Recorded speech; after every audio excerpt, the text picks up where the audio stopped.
ओम शांति। मैं बीके राजेश्वरी सभी आत्माओं का स्वागत करती हूँ। आज मैं आप सबको 2 विधियों के बारे में बताऊंगी जो आपके मन को शांत करेगी। फिर चाहे आपका मन कितना भी परेशान हो, कितने भी परेशान हो रहे हो आप, और उस 2 विधि को अपने जीवन में अपनाओगे आपका मन ऑटोमेटिक ही शांत होने लगेगा। देखो, सब में पहली बात तो ये कि हमारा मन परेशान क्यों होता है।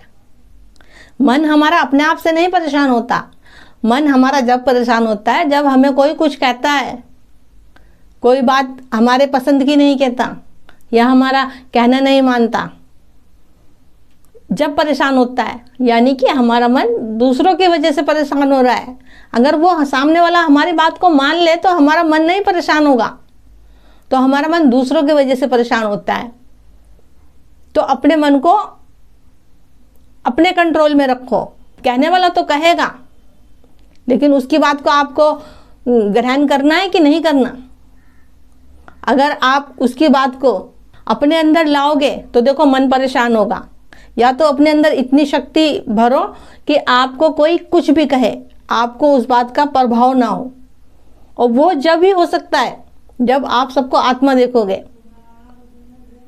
और ड्रामा देखोगे। देखो, आप कहोगे तो दीदी हर बात वीडियो में बताती है ड्रामा देखो, लेकिन सत्य यही है, मन जब भी शांत होगा जब आप सबको ड्रामा देखोगे और आत्मा देखोगे।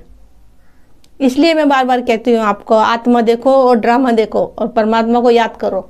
देखो, पहली विधि तो यही है कि जब आपका मन अशांत हो, कोई कुछ कह दे आपको और मन आपका परेशान हो रहा हो, तो आप एकांत में बैठ के या एकांत में जाके देखो, जैसी भी आपकी परिस्थिति हो, क्योंकि परिस्थितियाँ कोई हमें बता के नहीं आती, कौन हमें कब क्या कह दे कुछ नहीं पता।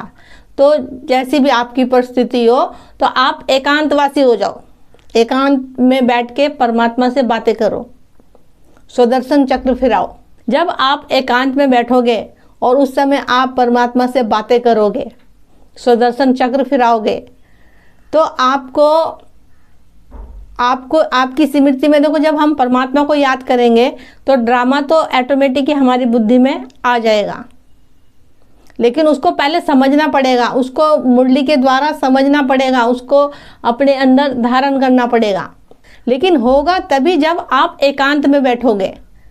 क्योंकि जब हम ध्यान करते हैं, जब भी हम हर एक बातों से दूर होके ही ध्यान करते हैं, जैसे कहते हैं ना कि मन को अपने एक जगह एकाग्र करो, बुद्धि को स्थित करो, तो वही बात होती है कि आप एकांत में बैठ के परमात्मा से बातें करो। तो जब आप एकांत में बैठ के बाबा से बातें करोगे तो वो आपका पहला कदम पूरा हो जाएगा। देखो, दूसरी विधि ये है कि अगर हमें किसी ने कोई गलत बात कह दी तो जल्दी से हमारे दिमाग में से वो बात निकलती नहीं, लेकिन कोशिश करो कि हम उस बात को बाहर निकालें कि जो हमारे मन को परेशान कर रही है। देखो, मन परेशान होगा तो आपका शरीर भी बेकार होगा। तो उस बातों को मन से निकालने के लिए आप अपनी बुद्धि को कहीं और लगाओ, कुछ अच्छी चीज़ें देखो, बाबा के गीत सुनो, मुरली सुन लो। देखो, आपने देखा होगा, अगर कोई व्यक्ति डिप्रेशन में चला जाए तो उसको डॉक्टर यही कहते हैं कि इसको कहीं बाहर ले जा लो, इसका वातावरण चेंज हो जाएगा। ठीक उसी प्रकार अपने मन की बातों को भी उधर से हटाओ, अपना मन कहीं और लगाओ। क्यों ना मुरली सुनो, बाबा के गीत सुनो, योग कर लो। देखो, बहुत सारी बातें आएंगी जो हम अपनी बुद्धि को हटा सकते हैं, जिन बातों से हमारा मन परेशान हो रहा है। नहीं तो ऐसा होता है कि अक्सर किसी ने कुछ कहा और तो कुछ नहीं हमारे मन के अंदर चलेगा, कोई अच्छी बात नहीं आने की हमारे मन के अंदर, अगर आप सामने रहोगे तो।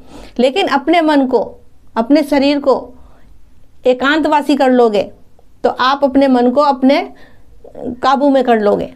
जो आपका मन बार बार परेशान होता है या भटकने लगता है, देखो, इन बातों को वही जानता है जिनका मन बहुत परेशान होता है, फिर मन नहीं लगता किसी चीज में भी।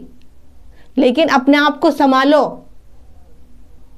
ज्ञान को समझो, उसको धारण करो। फिर आपके मन में कोई भी बुरे विचार आए, कुछ भी बातें आए नेगेटिव, तो वो आपके अंदर आने की नहीं। लेकिन उसके लिए फिर वही बात कहूँगी कि योग करो, डेली बाबा से बातें करो। तो मेरा आज की वीडियो का बनाने का यही उद्देश्य है कि आप इन 2 बातों को अपने जीवन में उतारो और अपने परेशान मन को शांत करो। तो ठीक है, फिर चलती हूँ। कल फिर मिलूंगी कोई नए टॉपिक के साथ। जब तक के लिए ओम शांति, ओम शांति।